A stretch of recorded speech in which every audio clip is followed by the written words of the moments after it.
Hello， 你好吗？我是 Jasmine， 欢迎来到我的频道。今天呢，看完《奇葩说》第7期的总决赛，所以今天呢，想趁热跟大家聊一聊我对《奇葩说》的感受。那昨天呢播完了《奇葩说》总决赛，那傅首尔拿了 BB King， 所以网上呢铺天盖地的在讨论傅首尔是不是德不配位。我自己的感受是，如果是说按照傅妈这几季的表现以及对于奇葩说的贡献，包括她的商业价值来说，她是值得这个 BB King 的。但是单从这一期她的表现来说，自己心目中的 BB King 排了前3都不会排到她的。但是我今天重点不想说这件事情，而是想说奇葩说给我带来了什么。奇葩说呢，作为生命力最长的综艺，并且是话题度保持很高的综艺之一，并且是我自己最喜欢的综艺没有之一。7年前，当我刚刚发现有奇葩说这个节目的时候，其实我内心是很激动、很感动的。我一直没有找到一个辩论类的节目。我记得我大学的时候打辩论赛，然后我就一直在看以前的大专辩论赛的录像。其实我们在网上都很难搜索到这样的资料，我们找资源下载下来，然后存到硬盘当中，然后跟队里的其他人分享才得到的。而且大多数时候我们根本就连视频资料都找不到，我们只能找到一些文本的资料。我发现有奇葩说这个节目的时候，我真的非常的激动。我感觉我一下子又被带回到了那个我10几20岁出头的那个非常青春热血的那个年代。是毕业之后，我时常感觉到很孤独，已经很少有人跟我再提到辩论这件事情了。我感觉离辩论这件事情已经很遥远了。所以奇葩说与其说是一个单纯的综艺节目，不如说每一季的奇葩说都是我对我的青春的再一次的回顾。不同的是呢，当正儿八经打辩论的时候，会有很多很书面化的、很所谓的高大上的辩题，就类似于时势造英雄还是英雄造时势之类的。但是奇葩说这个节目呢，它会给我们很多接地气的、很生活化的，并且很细节的辩题，比如说应不应该教哥哥姐姐让着弟弟妹妹。我们很有可能就是小时候那个被父母强迫着让着弟弟妹妹，甚至是让着哥哥姐姐的那个人。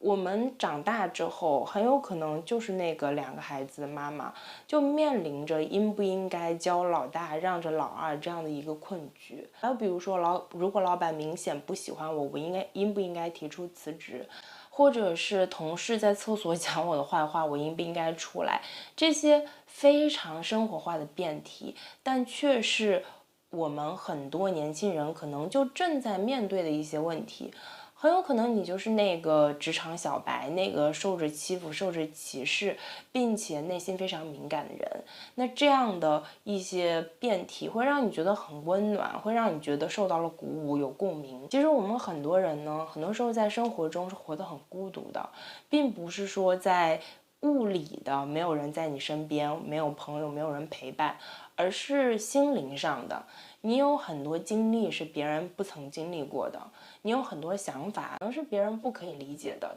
甚至很多时候你怕说出来会遭到攻击。但奇葩说这个节目它就会允许一些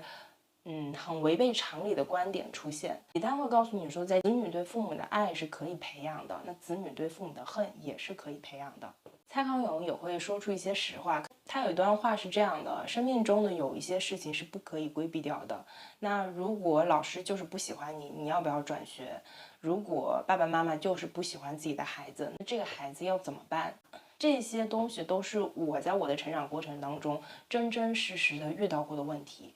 我必须要去面对，这样才能正常的长大成长起来，我才有机会去逃离这样的生活。很多时候当我跟别人说我跟我的父母不熟，你知道吗？这个世界上有很多父母是不爱自己的孩子的，那别人不会理解，别人都会觉得你在说什么呢？大多数父母都是爱自己的孩子的，为什么这么不懂事？为什么这么不懂得感恩？但是很多时候你是不能轻易的去评价别人的，很多时候很多感受包括经历不是我们能决定的。每当这样的瞬间，除了我的心理医生，可能有很多真实的感受我不会轻易的说出来。可是看完奇葩说这个节目之后，我会感觉到内心非常的温暖。哦，原来有很多人跟我有一样的处境，原来有很多人他们愿意把实话说出来，温暖更多的人。可能大多数人会觉得夫妻相爱是很正常的一件事，但我本人我是到10岁的时候才有幸第一次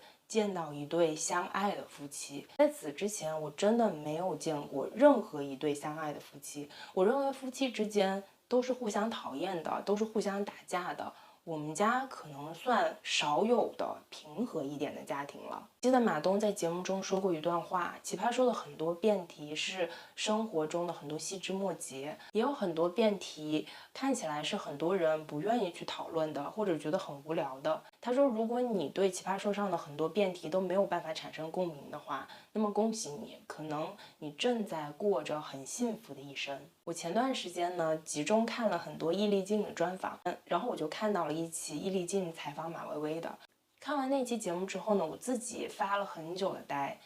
我想到了我自己，我想到了我自己之前的人生，我想到了如果我也像马薇薇一样那么的聪明，那么的幸运，恰好读了一个比较不错的大学，又恰好遇到了一些很志同道合的朋友和一些很好的机会，我会不会也活成他的样子？他的样子，你说过得很幸福吗？并不是，但是我很羡慕这种痛苦而清醒的生活。我特别想做一个清醒的人，一个明白人，从小就想，哪怕这样子付出的代价是痛苦的，但是呢，人总是活得越来越世俗的。奇葩说呢，就是这样一档很神奇的节目，很多时候在很多瞬间，它都可以让我短暂的回到那一段双脚还没有着地的青春期。今天的分享就到这里啦，如果你觉得我这一期就是说了一大通的胡话，那也恭喜你，可能你正在经历着美好的一生。那我们下期再见喽，拜拜。